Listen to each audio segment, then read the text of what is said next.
In an exquisite bar, a singer is performing. A bar bouncer, Tony, is welcoming guests and giving them seats. As he is working, he sees a couple entering after the man gives his hat to a woman with a warning to protect it with her life. But Tony pays her and takes the hat from her. I know, I heard. Give me that, right? Shortly after, a fight breaks out between guests and Tony kicks one of them. Amidst this, the man with the hat starts asking for the hat, which is nowhere to be found. He yells at everyone, asking for his hat. You tell that fat you bastard, I don't get my hat, I'll burn the copa down. After the incident, the bar closed for some time. Following this, Tony gives the hat back and the man gives him money as appreciation. By morning, Tony goes back home. He drinks milk before getting ready for bed. He checks up on his kids and goes to his own bed to sleep next to his wife. Good morning. Good night. The next day, Tony wakes up to find his relatives in the living room, watching football and yelling. He then goes to the kitchen to see what his wife, Dolores, cooked. He then puts glasses he saw black workers drinking from in the trash can. Then they all sit for a meal. As they are eating, Tony's wife announces that Tony is in need of a job. The bar is closing for repairs, so they need something to sustain them for a couple of months. Later that day, Tony entered a food-eating contest, hoping to win $50. His opponent easily ate 24 hot dogs. Tony barely managed half before giving up. Yeah. As he is talking with his wife, a friend calls and mentions a chauffeur job at a wealthy pianist's estate. Tony goes to the given address, but he finds himself in a theater. He assumes he got the wrong address at first, but he is told the pianist lives upstairs. He goes upstairs and waits for his turn. Finally, he enters the house for the interview. Finally, Dr. Donald Shirley arrives. They greet, and Donald sits in front of Tony. Tony asks about the jewelry that Donald is wearing, and he explains. Are them horns real? Elephant tusks, yes. Then the interview starts. Tony is asked about his previous experience, and he explains. Donald then tells him that he is not a medical doctor and is a musician. Donald explained his plan, an 8-week concert tour through the American South. He then asks if working for a black man would be a problem. Tony acts as if he doesn't mind and lies about having colored people at their house the other day. For drinks. I see, you're married. Donald then explains that he needs more than just a driver. He needs someone to manage his schedule, handle his clothes, and make sure everything runs smoothly. The pay, $100 a week. Tony didn't like the idea. The job felt too close to servitude, especially serving a black man. He decides to leave. Good luck, Doc. Donald calls from behind. He tells him a lot of people recommended him, and he thinks he can rely on him. Tony then tells him that he would only work as a driver. He also raises the money from $100 per week to $125. At this, Donald disagrees and bids Tony farewell. Thank you for stopping by. After that, Tony walks alone. Sad, another job opportunity is lost. He heads into the bar and orders a drink. While serving his drink, the bartender tells him Augie is looking for him. Tony goes to talk to Augie. Augie asks what happened at the bar he used to work at. He wants to know about the fight. The guy he hit is Mikey Cerrone, and he is part of a group called Charlie the Hands. Hand asked Augie to look through it, but he is going to cover it for him. Augie then offers him a job, but Tony refuses, telling him he would rather spend time with his family. What a pretty little wife of yours.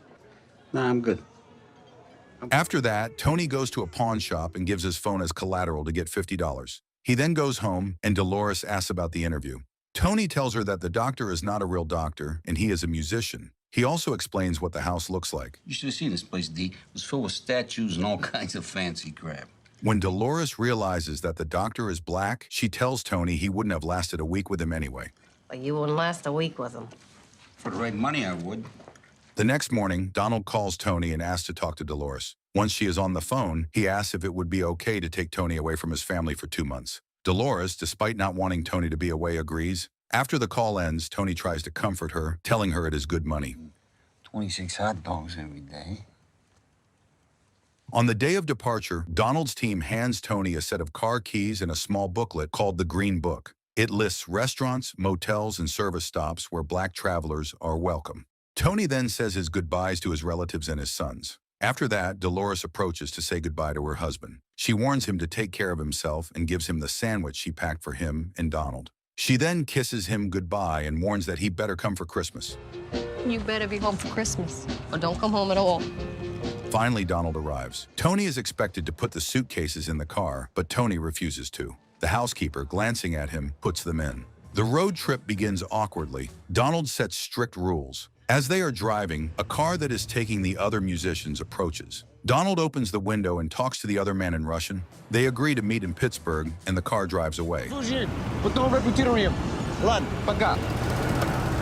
After that, Tony keeps talking, and Donald tells him he wants a moment of silence. But Tony keeps talking. Shortly after, they stop to have a meal. Tony eats with enthusiasm. Donald asks how the food is. Tony simply replies, saying it is salty. Tony then brings up Donald's album that has orphans on the cover, but Donald tells him that the kids on the cover are not actual children. They are meant to represent demons in the bowels of hell.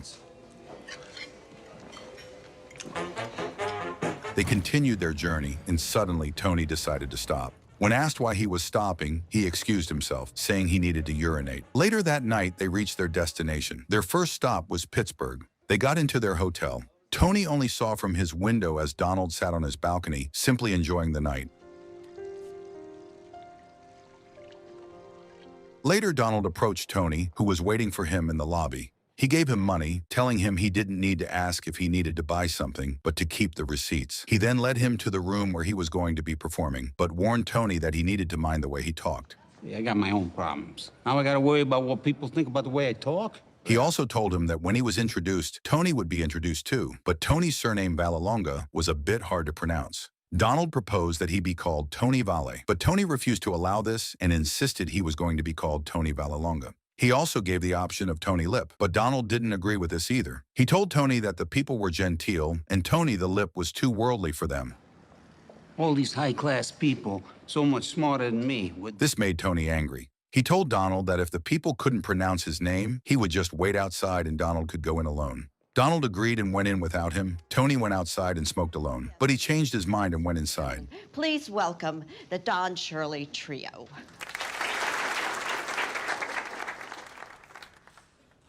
Donald played to a white audience, accompanied by two other musicians. Tony stood off stage, dumbfounded by what he saw.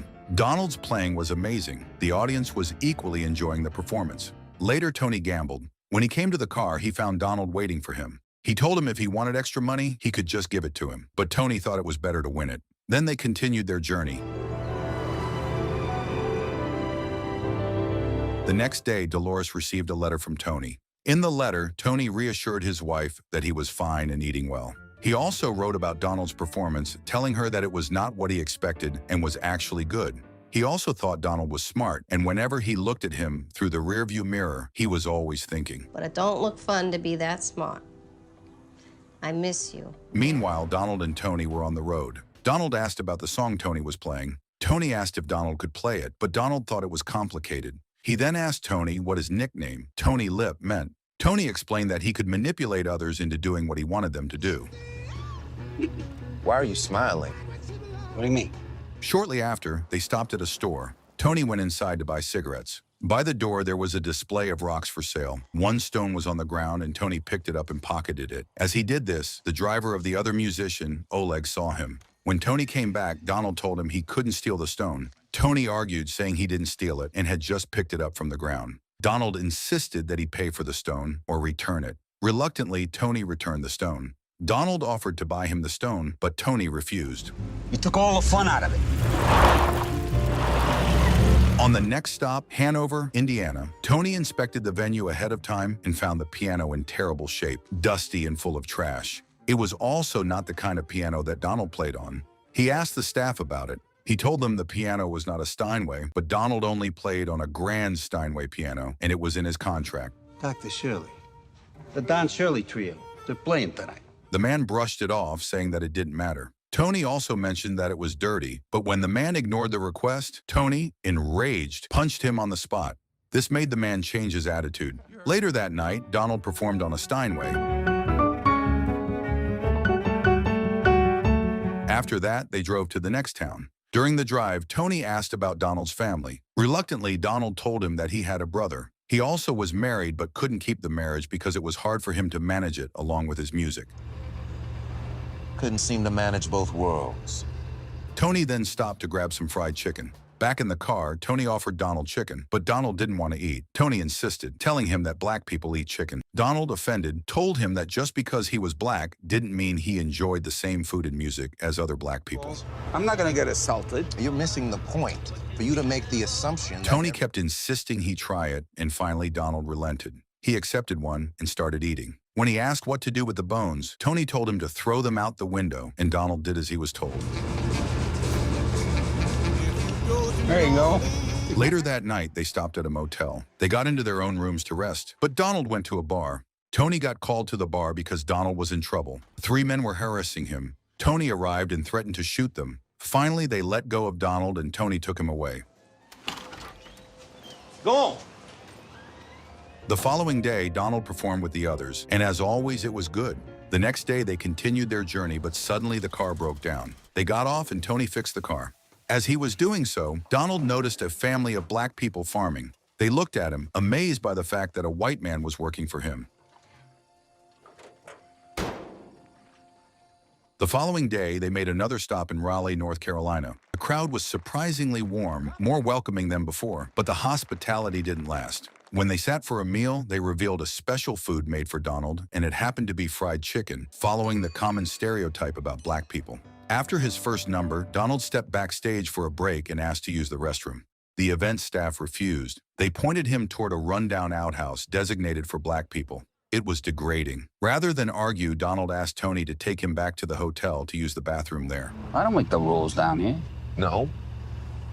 Then who does? When they returned for the rest of the show, Tony was baffled. Donald walked on stage with a polite smile, greeting the audience as if nothing had happened. Later, one of the musicians explained, Donald had faced this kind of treatment countless times. He had been conditioned to endure it, to perform with dignity while being humiliated behind the curtain.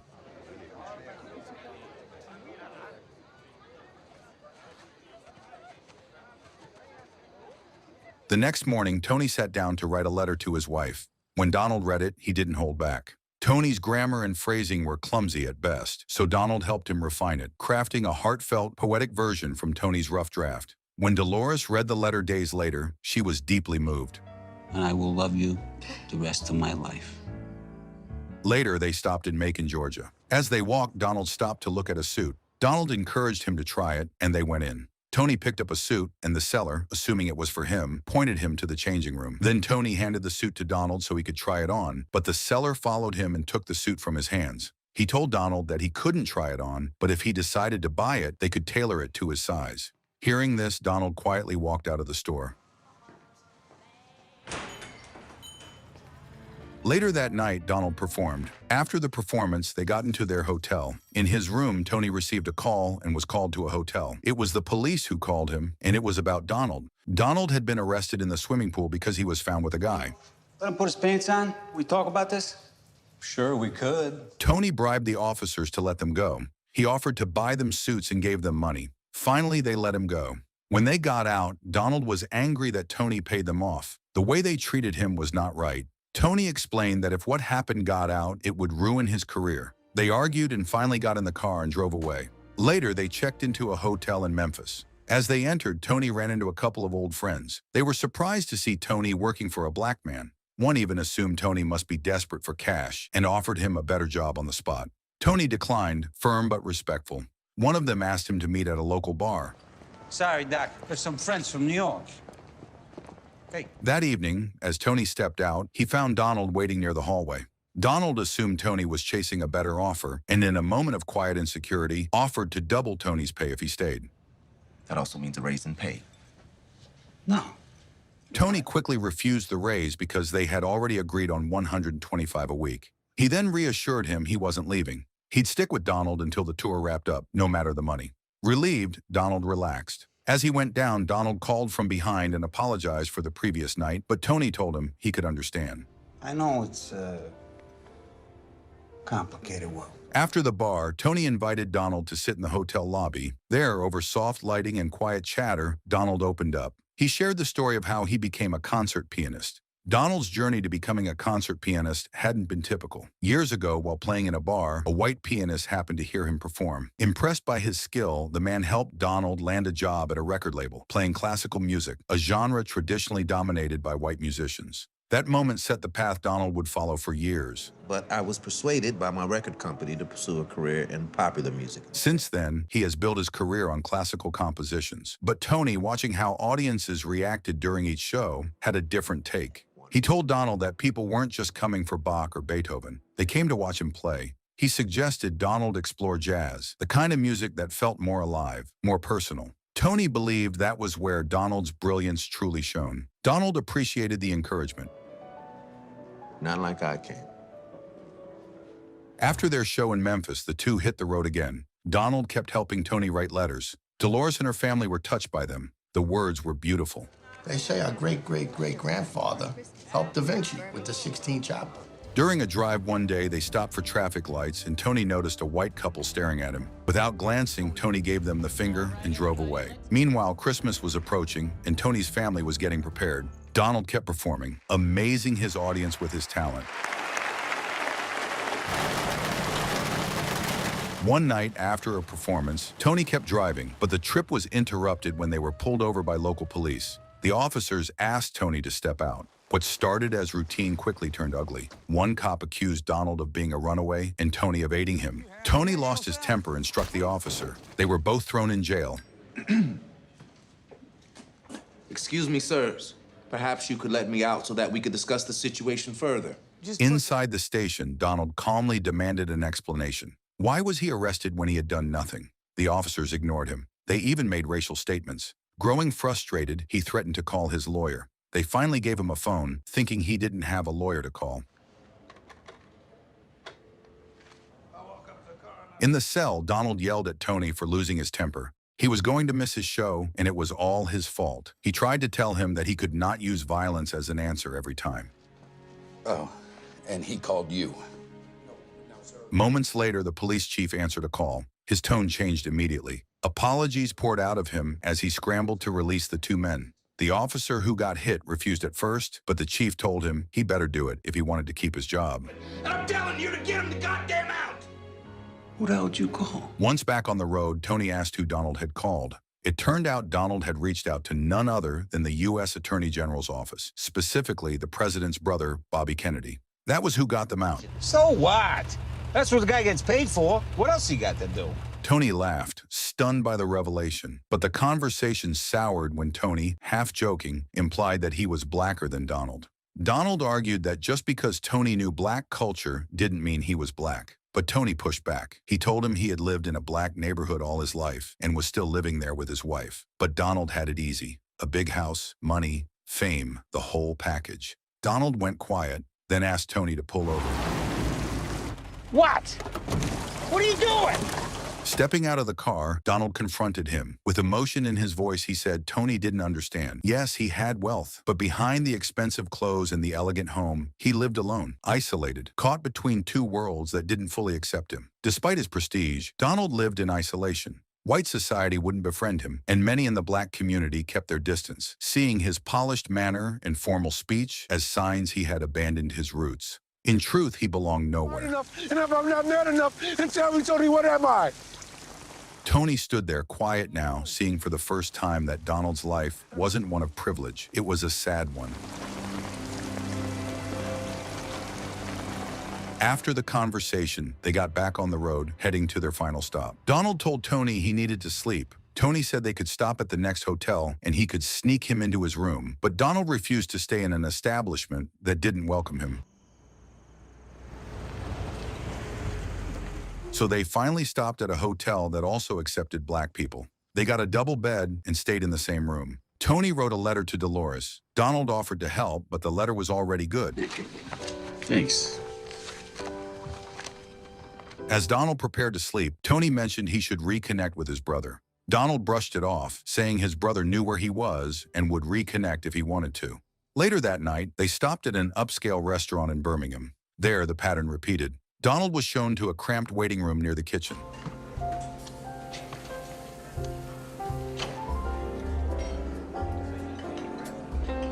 While dining inside, Tony was joined by the other two musicians. One of them started telling him about an incident that happened before. Donald had performed in the same restaurant and was beaten by white people for playing their music. Now all Donald wanted was change. His goal was to challenge how people saw Black Americans, to force them to see a man where they had only seen color. Soon after, Donald entered the restaurant. When he tried to sit with them, the staff stepped in and turned him away.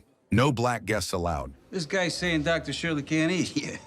Oh, well, I apologize. Tony, furious, approached the manager and pleaded for an exception. Donald was the star of the show. The other musicians were allowed to have a meal, and even those who came to watch were allowed, but the main star was not. The manager refused, offering instead a compromise. Donald could eat out in his dressing room or in another restaurant down the street. Doc, just 1 second. Donald stood his ground and refused the offer to eat outside in the garden. Calm and composed, he made it clear that if he was not allowed to have dinner in the main hall with the other guests, then he would cancel the performance. The manager, clearly unsettled by the threat, pulled Tony aside and asked for a private conversation. Once they were alone, he tried to convince him. You're the Boston Celtics basketball club? Yeah. He told him that a couple of months ago, the basketball team Boston Celtics came there, but they were not allowed to eat in the restaurant. So now they were not changing the rules for this either. The manager offered Tony a bribe, hoping he could persuade Donald to accept the arrangement quietly. When Tony refused the bribe, the manager mentioned that he wouldn't be in a job like this if he wasn't desperate for money. That did it for Tony's temper. He clenched his fists and was ready to strike the man, but Donald arrived just in time and told him to stand down. Looking Tony in the eye, Donald said he would take his advice this time. If Tony believed he should go ahead and perform, Donald would do it. With quiet resolve, Tony told Donald they were leaving. The show was not worth the cost of his dignity. Where the hell do you think you're going? Don, don't do this. Now, you signed a contract. Now. As they walked out, the manager followed, begging Donald to stay. He reminded him of his contract and said he should honor it, but the two walked out. This is why you people don't work down here, because you're unreliable. You hear me? They got back in the car and drove away. Later that night, Donald suggested they stop for dinner at a small bar in a Black neighborhood. The place was simple and full of life. They took a seat and started eating. Inside, they stood out in their formal suits, and a waiter noticed. He asked why two men dressed like that had come to eat there. Tony answered without hesitation. He told the waiter that Donald was a famous pianist. That right? You good? The waiter asked if Donald was good. When he stayed silent, she asked him to play, pointing at the piano in the room. Tony encouraged him to play. Donald agreed and sat down at the piano. As he played, the mood in the bar lifted. The crowd cheered, danced, and sang along. A few musicians joined him, turning it into an impromptu jam session. For the first time, Donald looked relaxed. He smiled because he was genuinely enjoying himself.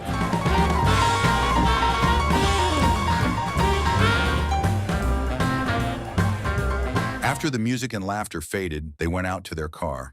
Tony noticed two men hiding behind the car and fired a gun into the sky. The two men ran away. Then they returned to the road.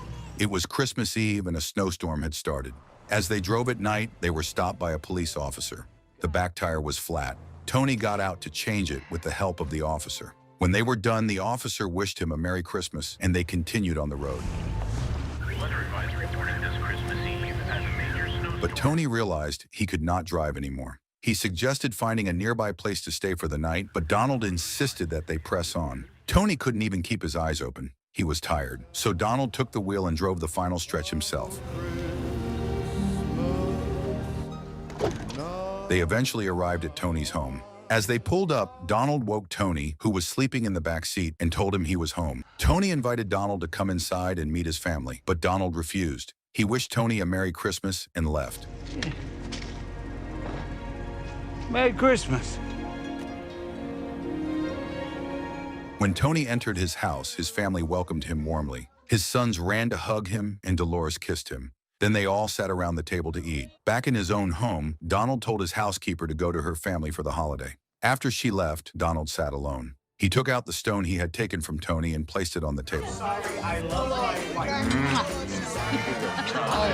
Meanwhile, Tony's house was filled with warmth. They asked about the trip, but when they called Donald names, Tony told them not to call him that. Amidst the conversation, there was a knock at the door. One of Tony's friends had stopped by for a holiday visit. As Tony turned to close the door, he noticed someone else outside. It was Donald, standing there quietly.